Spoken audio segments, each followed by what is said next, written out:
Il est 12h30. Nous sommes à Paris, mais on ne dirait pas. C'est en pleine nature, en pleine forêt.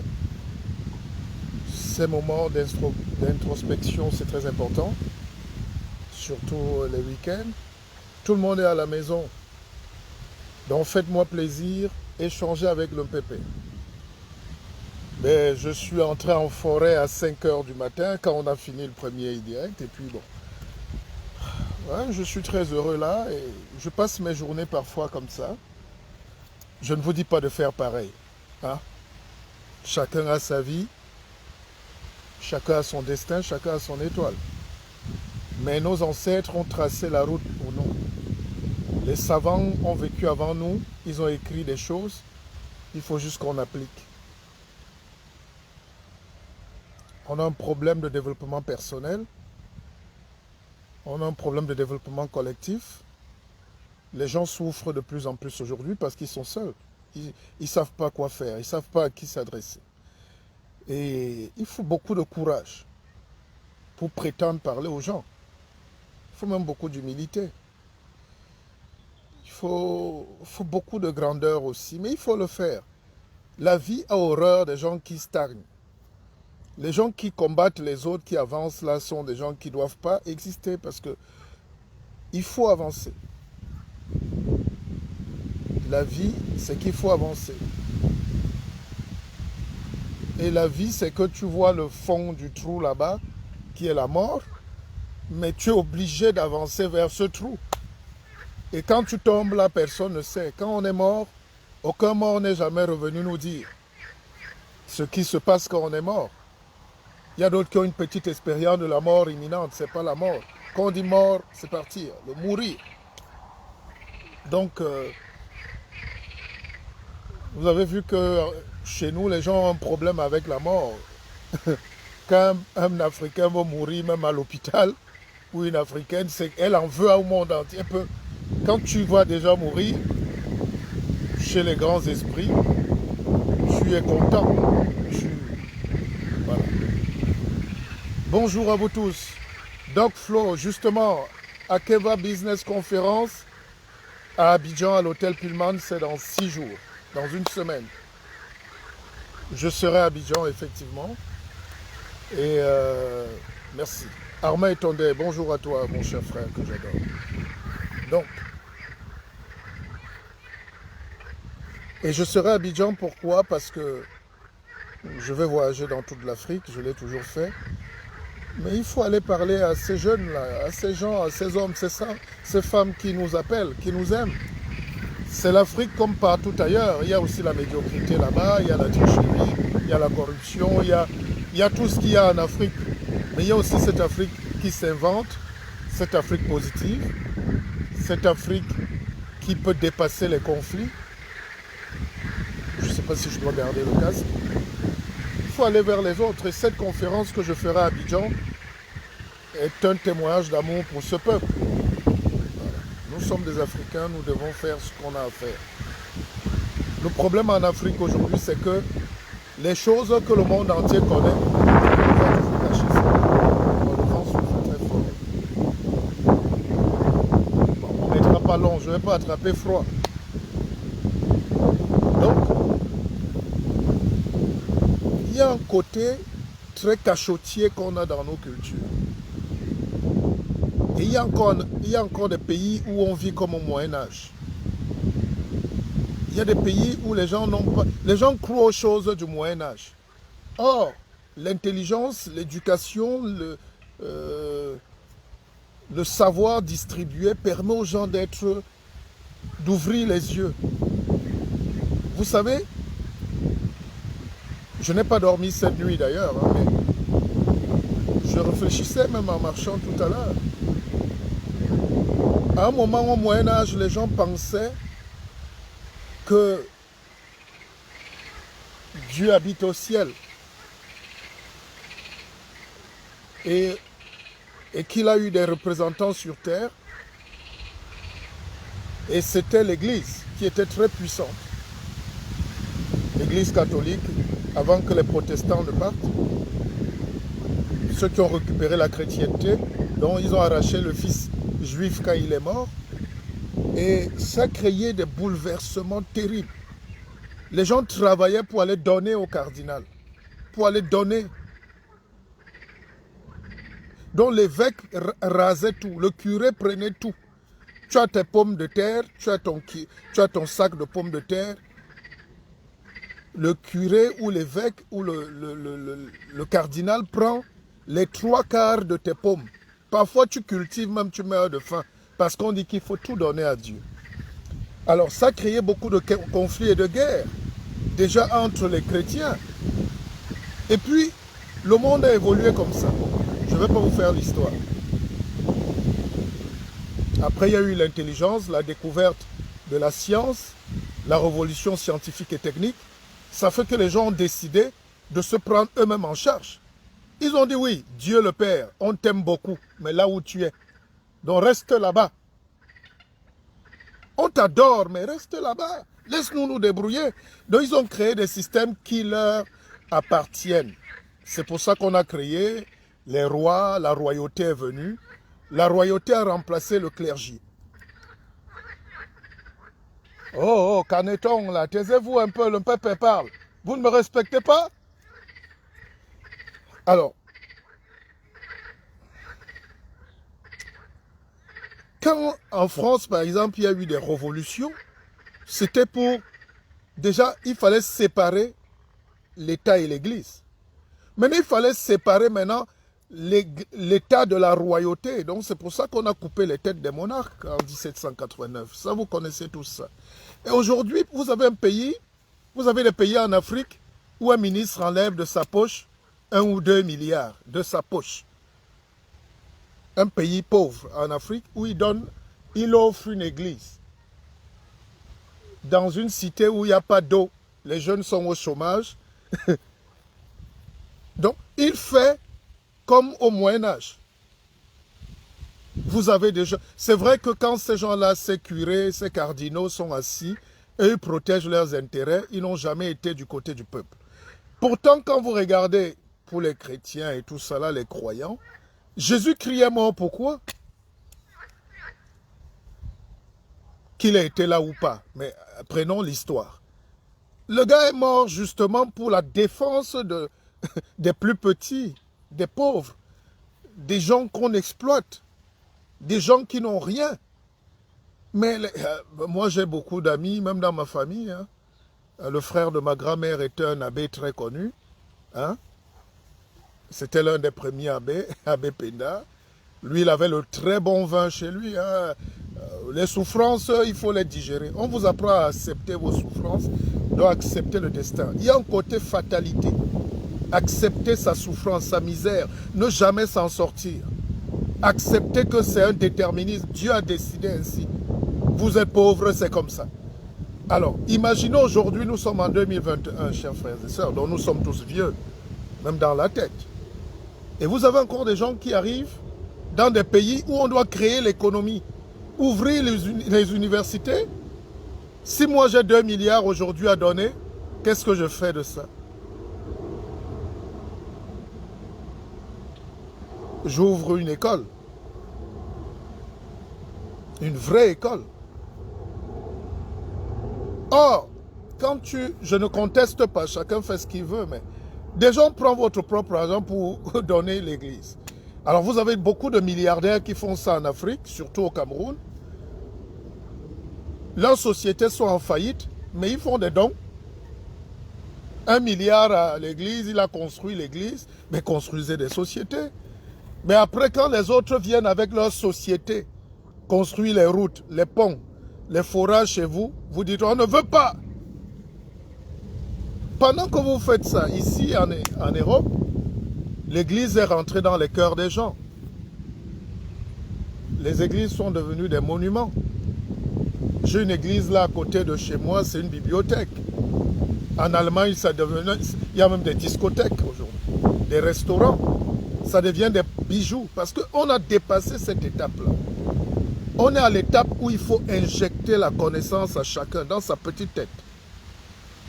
Pour que chacun se prenne en charge. Après, je ne critique pas, je j'ai compris qu'on est dans des pays où il ne faut pas dire. Il ne faut pas dire. Il ne faut pas affronter la réalité en face. Alors, donc, quand je vais aussi en Côte d'Ivoire, c'est pour dire aux jeunes, moi j'adore le leadership qu'il y a ici. Il n'est pas parfait, le leadership n'est nulle part parfait, mais le leadership c'est quelqu'un qui décide d'avancer. Le leadership c'est quelqu'un qui dit, moi je ne veux pas ça. Malgré tout, malgré les fouets, malgré la bastonnade, nos ancêtres ont combattu l'esclavage.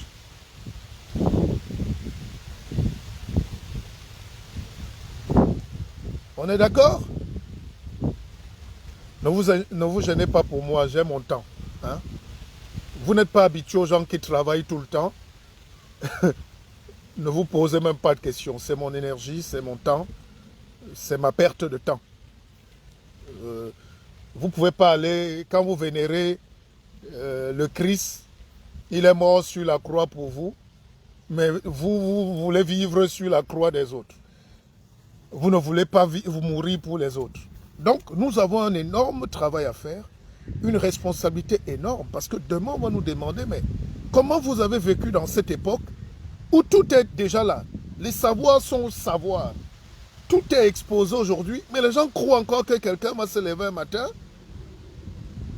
et venir sauver quelqu'un dans sa misère. C'est-à-dire, quelqu'un est mort pour nous sauver. Donc il va revenir. Et c'est ce retour-là que l'Africain est monté dans l'arbre à attendre. Bon, quelle que soit l'histoire qu'on veut raconter, avec le temps, tout évolue, tout change. Et je viendrai à Abidjan vous faire la théorie mathématique et scientifique de 3 règles.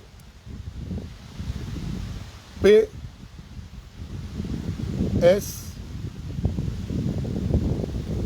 R. Dans la vie, soit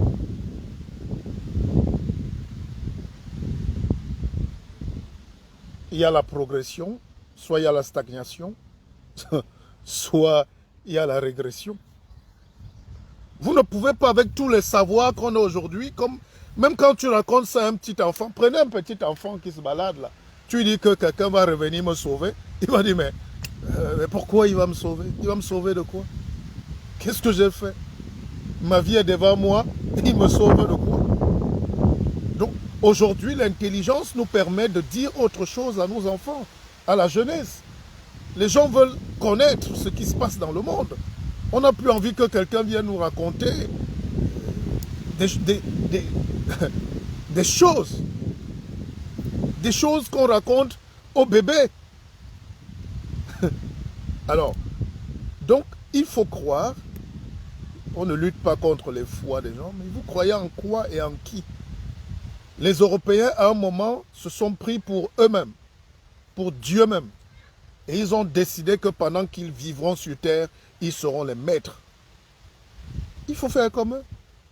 Et j'ai suivi l'interview de Kagame tout à l'heure. C'est même ça qui m'a poussé à faire un peu ce live. Vous savez, j'ai des écouteurs, donc quand je marche, j'écoute des choses. J'écoute des lives, j'écoute des interviews des grands. Mais Kagame, c'est un très grand leader. Déjà, il est interviewé par une chaîne française et il parle en anglais. Or, il y a 10 ans, il parlait en français. Bon, vous allez me dire, mais c'est important. Aujourd'hui, Macron allait lui demander pardon au nom de la France parce que ce n'est même pas la France qui a fait la guerre. C'est 2 frères, Hutu et Tutsi, qui se sont égorgés. Mais la France avait un rôle parce que la France était là comme ça. En se disant, est-ce qu'on intervient ou pas? Mais la France accepte sa faute. C'est une faute humaine. Vous ne pouvez pas voir les gens bagarrer, les enfants en route ou les gens se poignarder et vous ne dites rien. Même la police, il faut appeler. N'est-ce pas? C'est ça la responsabilité. Mais quand les Rwandais ont senti qu'ils ont été dans la bêtise totale, ils ont décidé de changer de paradigme, de couper la chaîne.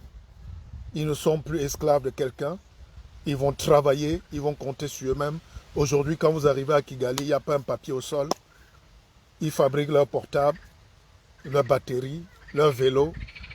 Les usines vont s'installer là-bas pour fabriquer les voitures.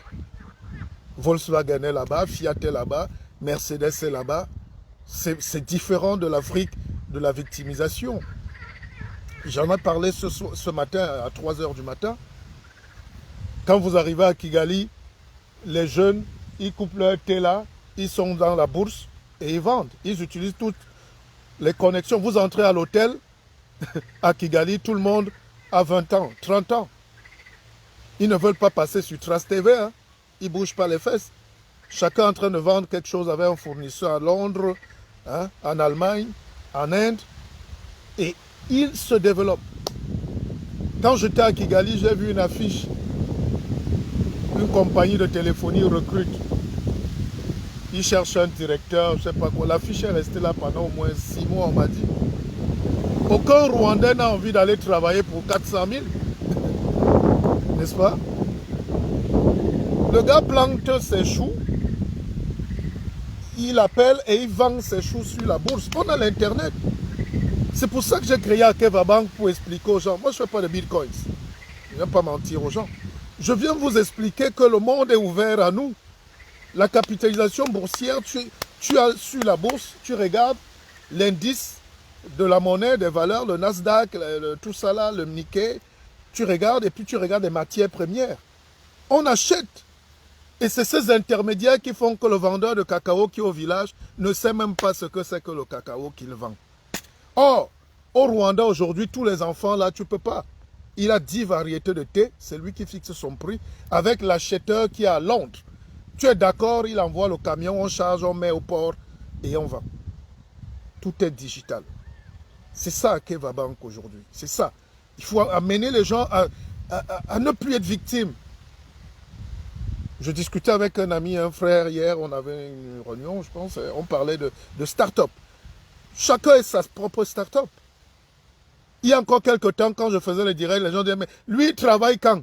Non, mais je suis un patron de projet, monsieur. On est en train de monter l'une des plus grosses aventures télé, hein, de chez nous, international. Non. Si j'étais à l'usine de quelqu'un, j'allais réfléchir quand pour créer de l'emploi demain.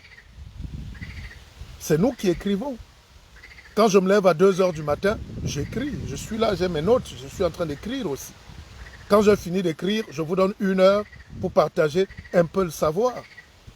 Donc, nous devons nous-mêmes être responsables. Je n'attends personne.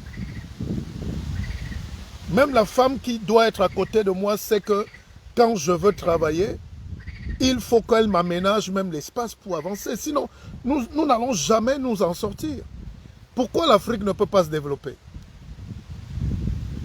Laissons les choses du FMI et tout. Il y a 10 ans, j'ai écrit un livre, Chronique pour l'émergence d'une Afrique rayonnante. J'ai fait un gros chapitre sur le FMI.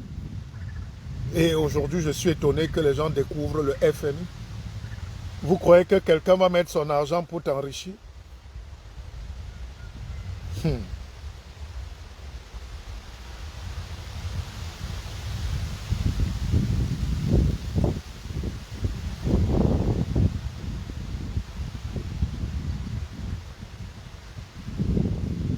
Ah, merci d'être connecté, merci. Je sais que vous êtes à la maison. Partagez ce direct. On n'attend pas 1 million de personnes. J'attends pas 3000 personnes. Ce n'est pas un direct de la pauvreté ici où on crie, on crie. Il faut que les gens prennent les responsabilités de parler à notre peuple. Tout le temps d'ailleurs. Il faut que ces directs partent partout. Que chacun dans son salon dise, mais je vis même pourquoi? Mais qu'est-ce que je fais même là? En Europe, ils étaient comme vous faites là-bas maintenant. Hein. Ah, on ne jouait pas avec l'église ici. Aujourd'hui, même le dimanche, jour du Seigneur, les gens travaillent. Et ça paye double. Dimanche, à 5 heures du matin, les rues sont pleines, chacun va travailler.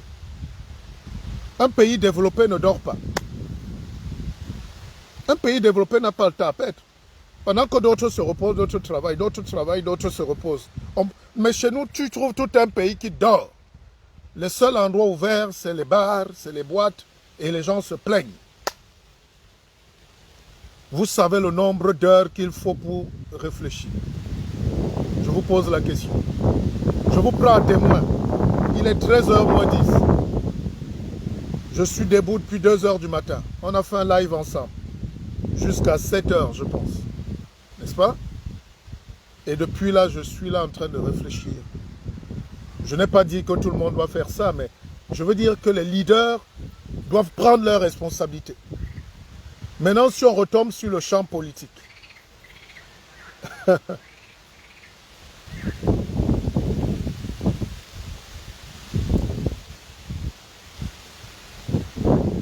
Quand vous regardez un pays, quand vous regardez les pays africains, vous n'avez même pas envie de parler. Le niveau de débat que les gens partagent des télévisions africaines nous font honte. L'actualité politique n'est pas intéressante. Elle est personnelle. Elle est médiocre.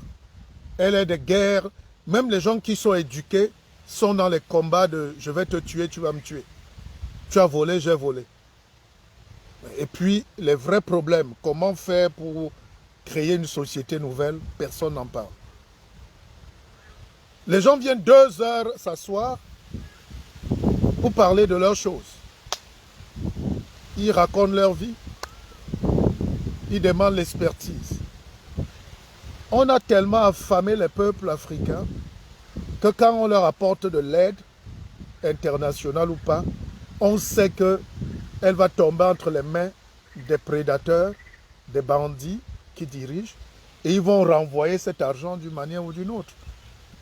Le peu qu'il y a, ils vont racheter les équipements, ils vont racheter les maisons, ils vont racheter leur propre villa, ils vont redéposer cet argent en sécurité là où on leur a donné cet argent. Quand tu veux aider, moi j'ai beaucoup fait de l'aide dans des quartiers souvent misérables. D'ailleurs, je profite pour dire qu'à Abidjan, avec mon collaborateur Rock Flo, le docteur Florent, nous allons aller faire un petit tour dans un orphelinat, peut-être à Yopougon. Mais je sais que ça n'apporte rien. Mais ça apporte quelque chose, ça peut donner un sourire. Un enfant peut être là-bas orphelin de père, de mère et de tout, et il me voit passer, je le salue, je le motive, et demain il devient astronaute. Demain il devient banquier, avocat. On ne va pas dans un orphelinat pour donner un sac de riz. On va dans un orphelinat pour leur dire, regardez-nous, on était là à votre place. Je suis un orphelin, sans rien. C'est pour ça qu'on va souvent voir ces enfants. N'est-ce pas? Alors, je réfléchissais pour revenir à l'aide internationale qu'on donne. Vous savez que les gens sont déjà affamés et appauvris. Quand tu veux aider dans une maison, ne donne pas l'argent au père qui est alcoolique. Si tu vois une maison où il y a la souffrance et que tu veux leur donner un billet de 10 000 francs pour qu'ils fassent la ration de nourriture pour aider, vaut mieux même donner même aux enfants. Vaut mieux donner à la maman si le père est irresponsable. Est-ce qu'on s'entend? Et si vous donnez cet argent à un papa, vous lui avez donné 10 000 francs. Vous savez, dans nos familles, il nous est arrivé souvent d'aider les plus jeunes pour aller à l'école. Un cousin ne va pas à l'école, tu donnes la pension à son père s'assoit d'abord au bar. Donc la moitié de l'argent finit d'abord là au bar. C'est la même chose. Donc le FMI ne veut même pas aider l'Afrique. Parce qu'ils savent qu'on a parfois des dirigeants alcooliques, soulards, entre guillemets, et cet argent qui leur retombe entre les mains va d'abord rester au bar.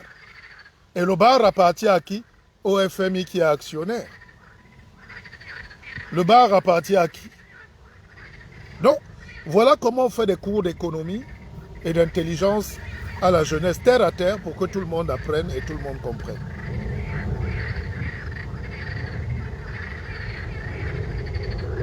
J'espère que vous êtes contents.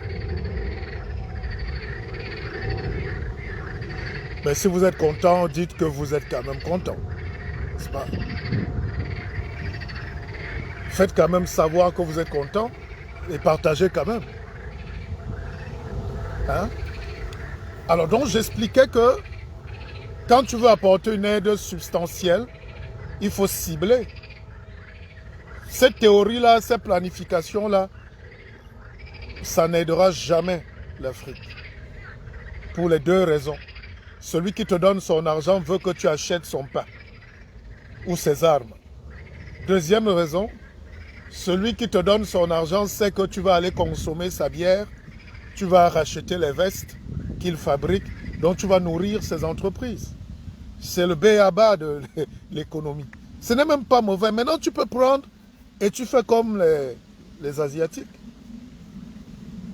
Tu fais comme les Viet Cong. Il y a 50 ans, on appelait les Vietnamiens les Viet Cong. Mais je peux vous dire que si vous allez au Vietnam, si vous allez au Cambodge, vous n'allez même pas croire vos yeux. En 10-15 ans, ils ont changé tout. Ils ont cassé les rizières. Ils ont développé des centrales nucléaires. Ils ont produit de l'énergie. Ils ont ouvert les universités aux femmes et aux enfants. Ils ont créé de l'industrie. Alors, accepter de l'aide là ne va jamais vous développer. L'aide vient de l'intérieur. Prenez quelque chose là-dedans, cette conscience-là dans la tête, et vous avancez. Personne ne vient vous aider. Personne. Alors, si on n'arrive pas à créer l'industrie, j'écoutais quelqu'un qui disait que les Africains sont les gens qui créent le plus. Mais vous créez pourquoi? Je vous prends un exemple. Je ne les critique pas. Il y a des jeunes au Cameroun qui ont fait ce qu'ils appellent le salon du Made in Cameroun ces jours-ci. Et ils étaient tellement panafricanistes. Nous voulons chasser les Européens. Pourquoi toujours réfléchir en termes de chasser l'autre? N'est-ce pas, les gens travaillent ensemble. Et il faut juste repartir les parts, négocier, ne pas être victime dans son propre pays. Il faut avoir des dirigeants courageux, non? Alors ces jeunes-là qui font le Made in Cameroun, ou le Made in Togo, ou le Made in Béninois, ou je ne sais pas quoi, Made in Mali, et ils le font où? Ils le font dans le centre commercial construit par des capitaux et une entreprise française, chez Carrefour. Et pendant qu'ils faisaient ça, le Made in Cameroun donc montrait leurs idées, comment ils produisent, comment on fabrique le lait, le savon, c'est les petits trucs. Tous les espions étaient là. Les gars enregistrent, vous êtes chez eux, vous mettez sur écoute et ils partent. Demain, tu entends que Carrefour a lancé un savon avec la bave d'escargot. Oh, L'Oréal a lancé un ceci avec... Mais ils vous exploitent, ils vous prennent vos idées et ils ne travaillent pas, ils vous écoutent. Donc vous êtes dans la gueule du loup et vous gueulez. Il faut réfléchir comment être autonome et comment être avec les autres. Et ça, c'est très délicat. Est-ce que ça va? Qui vous fait ce genre de bien là même? Vous avez des gens qui vous font ce genre de cours. Il y a des directs comme ça.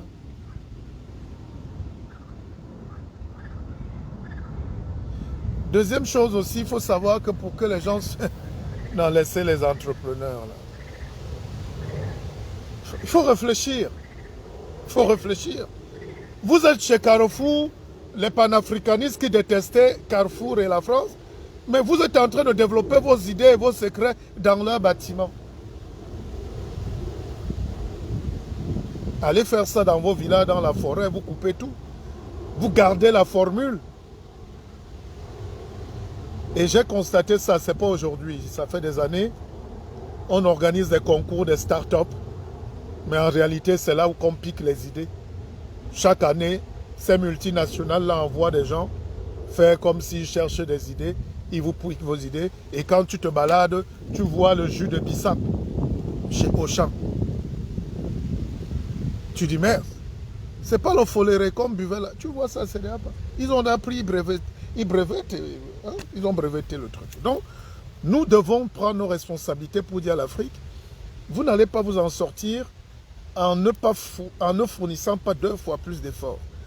Moi, j'étais très down à un moment. Pour que j'arrive au niveau où je suis là, le petit niveau là, j'ai travaillé 2 fois plus dur. Vous avez vu?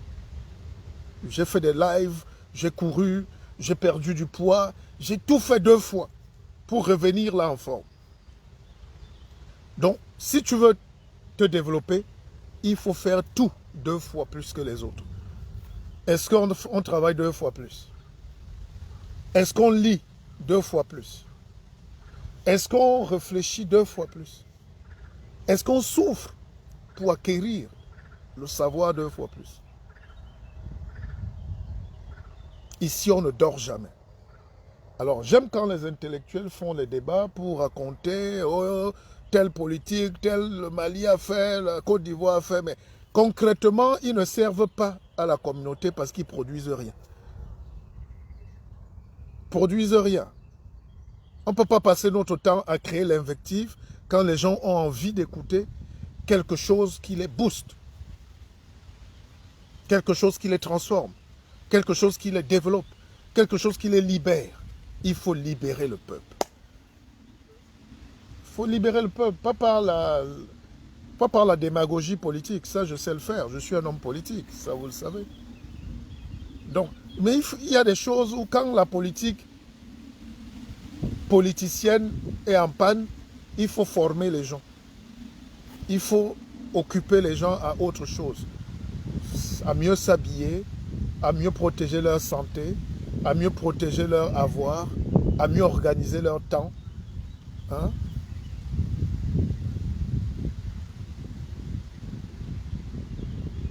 Et c'est comme ça. On ne peut pas évoluer dans la tricherie. On ne peut pas évoluer dans la pauvreté. On ne peut pas évoluer en comptant que les autres vont nous donner. La révolution scientifique et technique est la plus belle chose qui puisse arriver à l'humanité. Et chaque jour qu'on est là, les gens sont en train de travailler. Même parler là est un travail. C'est les idées qu'on donne. Et ces idées coûtent cher. Pour faire démarrer une machine, il faut réfléchir. Il faut la concevoir. Il faut déjà penser qu'il faut la machine. Nous, on vit comme si on n'a rien. Comme si on ne veut rien et on meurt comme ça. Dieu est fâché contre nous parce qu'on ne peut pas t'envoyer sur terre et tu ne prends pas ta place dans le trafic. Comme dit Cabral, tu ne peux pas. La route est là. Même le vélo bagarre. Même la trottinette veut exister devant le camion. Mais nous, tu vois quelqu'un qui marche à côté comme un fou. On dit il ne faut pas déranger. Ils vont venir nous aider demain. Ils vont nous donner, ils vont créer, on va prendre. Ils vont fabriquer la monnaie, on va changer. Depuis qu'on parle là, pourquoi les États africains ne créent pas leur monnaie? Et pour créer la monnaie, il faut créer aussi les choses qui font la monnaie. Il faut créer l'argent. Il faut créer aussi l'économie. Il faut structurer la pensée. Il faut être ordonné. Est-ce qu'on peut être ordonné? Moi, je suis en pleine nature. Même le chant des canards, même les oiseaux sont ordonnés. Les canards se sont tus. C'est les crapauds qui prennent le relais. Et c'est une musique. Tout est harmonieux dans la vie. Alors nous, on veut tout. On veut être tout. On veut prendre tout ce que les autres ont. Et ils viennent nous taper à domicile. Et des gens comme nous, on n'a que nos yeux pour pleurer. On n'est ni héros chez nous. On n'est rien. Le temps passe. La vie passe. Nos enfants. J'ai une sœur qui m'a appelé tout à l'heure. C'est elle qui m'a contacté. Elle m'avait dit, Pépé, j'ai envie que tu suives mes jeunes enfants. Et je l'ai rappelé. Elle me dit, non. Finalement, ils n'ont pas les enfants disent qu'ils n'ont pas besoin de ça. Je lui ai dit, ben bravo. Un enfant qui dit qu'il n'a pas besoin. Donc, nous n'avons pas besoin d'avancer, même pour nos enfants de demain. Nous ne faisons pas assez pour leur laisser un héritage. Nous ne travaillons pas, nous ne mourrons pas. Je n'ai pas dit que vous, c'est pas se lever à 4 heures pour aller à l'hôpital ou je ne sais pas où, ou à l'usine. Hein. C'est qu'est-ce qu'on fait pour que nos enfants soient dans le confort mental. C'est le confort. Comment on transforme l'homme? Écoutez, quand on parle par exemple de développement personnel, mais il y a aussi le développement national, macro. Mais le développement est d'abord personnel en réalité. Je ne suis pas un charlatan. Tu ne peux pas promettre, je n'ai jamais dans une conférence promis à quelqu'un de se mettre au 4e étage et de sauter, il va voler. Non, non, tu vas tomber, tu vas mourir. N'est-ce pas? Ça c'est déjà le gourouisme. C'est dans les apôtres, vos apôtres qui font ça. N'est-ce pas? C'est ces gens-là qui vous produisent tout. Par contre, quand tu travailles sur le mental de quelqu'un, c'est lui dire, tes rêves, c'est à toi. Et tout est possible dans le rêve. Combien n'avaient même pas une culotte déchirée aujourd'hui, mais qui ont des maisons, qui ont un toit, une voiture. C'est fou, le rêve. Et c'est notre rôle. Alors, imaginez, vous êtes donc à côté de quelqu'un qui, dès que vous avez un projet, ah, laisse-nous ça. Dès que tu veux, oh, laisse ça. Oh, ne fais pas ton direct là, c'est trop de direct. Mais c'est en faisant trop de direct que je vais frapper un jour la bonne balle qui va m'orienter vers le bon trou. C'est un direct à 2 heures du matin qui m'a sauvé la vie. C'est en travaillant, c'est en recherchant. Alors quand vous êtes à côté, le rôle d'un maître de pensée, le rôle d'un intellectuel, le rôle d'un guide alors, je vous fais une confidence, c'est de vous donner les clés pour ouvrir la boîte à rêve. Et la boîte à rêve se matérialise. Parce qu'on a ouvert déjà la boîte. Mais d'autres vivent, dès qu'il naît, on a déjà fermé la boîte dans la tête. Pac. Il va avec la tête vide, il récite seulement. Ne récitez plus les choses d'il y a 10 000 ans, du Moyen-Âge. L'intelligence évolue. Avec le temps, la lumière, quand vous venez de vous réveiller dans une chambre, tout est noir, tout est sombre. Mais au bout de 5, 10, 15 minutes, vous voyez déjà un peu de lumière. Vous voyez des faisceaux de lumière. Après la lumière vient, vous voyez que ah, ça c'est une penderie, ça c'est les chaussures, ça c'est la douche, et comme ça. Donc avec le temps, les yeux s'ouvrent. Mais comment vous voulez vivre les yeux fermés? Donc, un mentor, un conférencier comme moi, et c'est ce que je vais aller faire à Abidjan aussi, c'est pour leur dire, voici le rêve. Je vous prends un exemple. Si quelqu'un dit là maintenant, moi je veux devenir avocat, même s'il est livreur de pizza, ce n'est pas impossible. N'est-ce pas? Non, believe in yourself, oui, c'est une récitation, mais concrètement, comment tu fais pour croire en toi? Parce que tu peux aussi croire et en rien, mais en croyant que tu crois en toi. Il y a toujours, chaque fois qu'il y a un truc, chaque fois qu'il y a une solution, il y a un problème derrière qui amène une autre solution. C'est la maïotique. Si tu dis que tu es aide-soignante aujourd'hui et que tu veux devenir infirmière, médecin, psychiatre, c'est possible. Et ce possible-là, il faut donc que des gens t'indiquent comment tu vas aller. Tu peux être aujourd'hui un prisonnier, un sans-papier, par exemple. Comme sans-papier, ce n'est pas une maladie. J'entends des gens dire, tu es avec les sans-papiers. Comme si chacun est venu avec le papier. Il faut réfléchir. L'Africain, dans un contexte différent, voit que parfois il est plus méchant même que ceux qui l'accusent de racisme et de tout. Parce qu'il est plus méchant. Quand quelqu'un a ses papiers, un passeport Bordeaux, un document, un travail, pour lui, les autres doivent mourir en mer. Non, la vie, c'est un partage continu de savoir. Donc, je vais arrêter là. Je continue ma balade. Partagez ce direct. Ça m'a fait plaisir de vous avoir en live. Et je continue de chercher. Je ne sais pas ce que je cherche en forêt. Mais il y a quelque chose qui m'appelle là. Avant d'aller sur Abidjan, je suis en train de voir ces chemins-là. Je réfléchis à ce que je vais dire aux gens que je vais croiser. Ça peut être l'homme de la rue comme le chef de l'État, mais il y a une posture, je réfléchis. Il faut leur dire ce qu'ils n'ont pas encore souvent entendu. Et c'est ça qu'on appelle le développement. C'est-à-dire, vous pouvez être aujourd'hui... Quand quelqu'un dit que les enfants n'ont pas besoin d'être formés, je dis bon, à quel âge les enfants tuent les gens ici? À 14 ans, non? S'ils sont laissés à eux-mêmes. Donc quand on veut devenir quelque chose, on peut le devenir. Il ne faut pas écouter. Même il y a une voix là qui nous dit non, tu ne peux pas. Quand on dit believe in you, parfois tu t'écoutes. Même il y a deux voix là. Il y a une voix qui gueule toujours là. Que laisse ça. Il y a aussi notre entourage. Il y a notre famille. Il y a les amis. Personne n'aime le progrès de l'autre. Personne. Parfois même tu amènes quelqu'un dans ton projet, il veut jouer le savant alors qu'il est ignorant de ton propre projet. Parce qu'il ne veut pas que ça aboutisse, il ne veut pas te voir.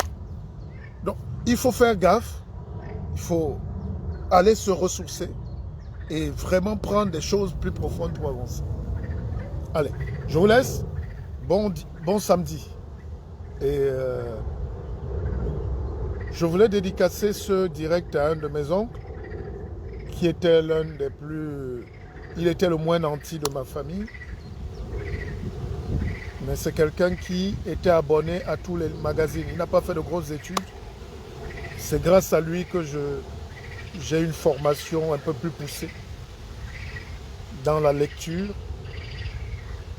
Quand mon grand-père a demandé qu'il laisse son petit métier de fonctionnaire au ministère de la Santé, je pense qu'il était peut-être chauffeur du ministre ou un truc comme ça, ou du directeur. On lui a dit de rentrer au village. Et quand il est rentré, il a amené, en déménageant, toute une voiture de vieux journaux et de livres. Et au village, tout le monde se moquait de lui. Et il n'est jamais tombé malade. Il n'a pas grand-chose. Il ne demande rien à personne. Il a sa radio et ses livres. Chaque fois qu'il m'a vu, pendant que tout le monde me fouille les poches, il ne m'a jamais demandé 5 francs. Il me demande toujours, tu m'as amené un livre ou les journaux? Est-ce que Dès qu'il me voit arriver, il ouvre la voiture pour prendre les journaux. Et c'est une expérience formidable. Je lui dois tout, mais il ne m'a jamais rien demandé. Même quand je lui dis, tonton, oncle, j'ai tes vestes là, il dit, donne d'abord les journaux. Donne-moi les livres. Il est le moins malade, il est le plus heureux et il n'a rien. Mais depuis l'enfance, c'est ce genre de personnes qui construisent les génies demain.